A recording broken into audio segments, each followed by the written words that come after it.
आप इनको सस्पेंड कर दिया, ऐसा थोड़ी ना कि इनका फ्यूचर खत्म हो जाएगा। हम क्यों किसी का फ्यूचर खत्म करें? वैसे भी तुम सस्पेंडेड स्टूडेंट समझ में आ गया? अब आप सुन लीजिए बात को, मैं 10 मिनट में इन सब का अटेंडेंस निकाल के आपको बता दूंगा कि इनका अटेंडेंस कितना % है, पहली बात। और ये लड़का सस्पेंडेड है।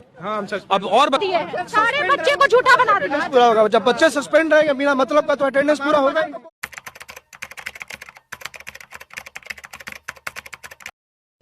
रुको जरा, सबर करो। ये जो 4, 5, 10 बच्चे हैं, ठीक है, जिनको छोड़ना है, देखो पूरा मैटर जो है वो तुम्हारा वो लड़का था, क्या नाम है उसका, जो एक लड़का था MBA में, जिसने एक्चुअली लड़कियों के साथ उसने गलत मतलब वो किया था व्हाट्सएप ग्रुप में। उसने आरिफ नाम था ना उसका? हाँ आरिफ, हाँ शायद आरिफ नाम है। उसका क्या मैटर था? लड़कियों के साथ छेड़छाड़ की घटनाएं थी। मेघा मैम ने खुद उसको देखा था, उसके मोबाइल लेके हम लोग देखे लड़कियों का नंबर। हाँ मेघा मैम के पास आया था, मेघा के पास एप्लीकेशन आया, ठीक है। फिर क्या किया गया? फिर क्या किया गया था? सॉरी, उसके बाद क्या किया? उसके बाद एप्लीकेशन आया, उसके बाद उस लड़के को बुला के इन्वेस्टिगेट किया गया। लड़कियों ने कहा कि उनका मोबाइल नंबर कोई ग्रुप में स्प्रेड कर रहा है, और लड़कों ने क्या किया था, MBA का, कि आपस में कुछ पर्सनल ग्रुप बनाया था। उनके पर्सनल ग्रुप से हमको कोई मतलब नहीं है, वो हमारा कुछ लुक आफ्टर करने का वो भी रोल भी नहीं है, लेकिन उसमें उन्होंने लड़कियों का नंबर शेयर किया और क्लास में पढ़ने वाली लड़कियों के बारे में उन्होंने कुछ न्यूज स्टॉक किया। जो लड़कियों का आरोप था वो वेरिफिकेशन में सत्य पाया गया कि लड़कियों का नंबर इन लोग ग्रुप में डाल कर, यही तो मैं घटना बता रहा हूँ कि भाई हमको फोन पे लोग डिस्टर्ब कर रहा है। हाँ, और लड़कियों के बारे में, जो क्लास में पढ़ने वाली लड़की थी, उनका नंबर एक्सचेंज करके उनके बारे में कुछ खराब बातें की जा रही थी, जिसका कि वो उन्होंने रियलाइज भी किया था। वो लड़का रियलाइज किया था, जो लड़का आरिफ, या जाने क्या नाम है, मैं नाम मिस कर रहा हूँ, ठीक है ना, कि सर हमसे गलती हो गई, दोबारा नहीं करेंगे। उसके रात में उसके फादर सऊदीया में रहते हैं, उन्होंने व्हाट्सएप कॉल मेरे को किया। मैंने उनको बताया कि देखिए बच्चे गलती किए हैं, लेकिन उनको हम एक रिफॉर्मेटिव पनिशमेंट देते हैं, जिसमें कि बच्चे को सुधारने का, व्यवहार का कुछ तरीका बताते हैं, तो वो उसको करना होगा। उसके साथ 2 लोग और थे। उन 2 लोगों का भी ये मामला था कि एक ने तो स्प्रेड किया था, दूसरा सब कुछ जान के भी चुप रहा।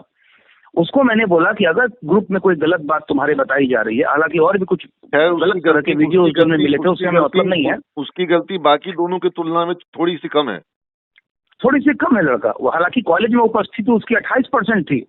मैंने उससे पूछा कि तुम कॉलेज में क्यों नहीं आ रहे हो, मैं तुमको पहचान नहीं रहा हूँ। तो बोला कि सर हम काम करते हैं। हम बोले काम करने के लिए तो तुमको कॉलेज में नहीं बता काम करते हो।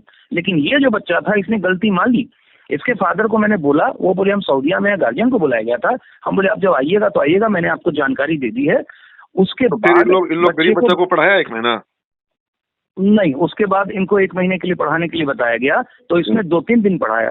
उसके बाद फिर इन्होंने पढ़ाना बंद कर दिया। तो पढ़ाना बंद कर दिया, उसके बाद जब एग्जामिनेशन हुआ तो एडमिट कार्ड लेने आया। माने कि तो हमें सस्पेंडेड था, और इसको जो रिफॉर्मेटिव एक्शन दिया गया कि तुम गरीब बच्चों को पढ़ाओगे 1 महीना के लिए, वो इसने किया नहीं। तो फॉर्म भरने की सुविधा इसको मिल नहीं रही थी।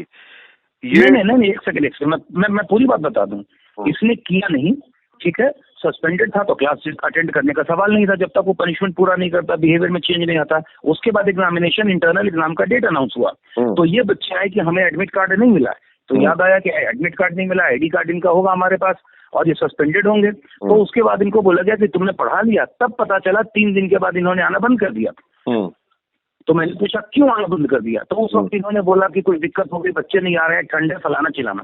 तो एग्जामिनेशन को देखते हुए उस वक्त इनको बोला गया कि ठीक है हम तुमको अलाउ कर देंगे। जो बस्ती के गरीब बच्चों को पढ़ा रहा था, वो गरीब बच्चों का आना बंद हो गया, बंद कर दिया। उसके बाद इन्होंने पढ़ाना बंद कर दिया, एक्सक्यूज दिया कि बच्चे नहीं आ रहे थे। मैंने बोला तुमने रिपोर्ट क्यों नहीं किया। उसके बाद एडमिट कार्ड इन लोग का देखते हुए एडमिट कार्ड इशू करने की बात हुई, लेकिन किसी वजह से इंटरनल एग्जाम का डेट भी बढ़ गया। दोबारा इनको समय मिल गया पढ़ाने का, इन्होंने दोबारा नहीं पढ़ाया। और दोबारा जब अभी एग्जामिनेशन हो रहा है, लगभग 1 महीना का समय या 15-20 दिन का समय जो भी बढ़ा, इतने दिन इनको पढ़ाना चाहिए था, इन्होंने नहीं पढ़ाया और इनको एग्जामिनेशन में नहीं एंटर करने दिया गया। इनका स्टैंड क्लियर था कि हम पढ़ाएंगे नहीं, और जब एग्जाम होगा तब आ जाएंगे कि हमको भाई एडमिट कार्ड दे दिया जाए। तो they wanted to appear in examination without following the directions and without attending the classes.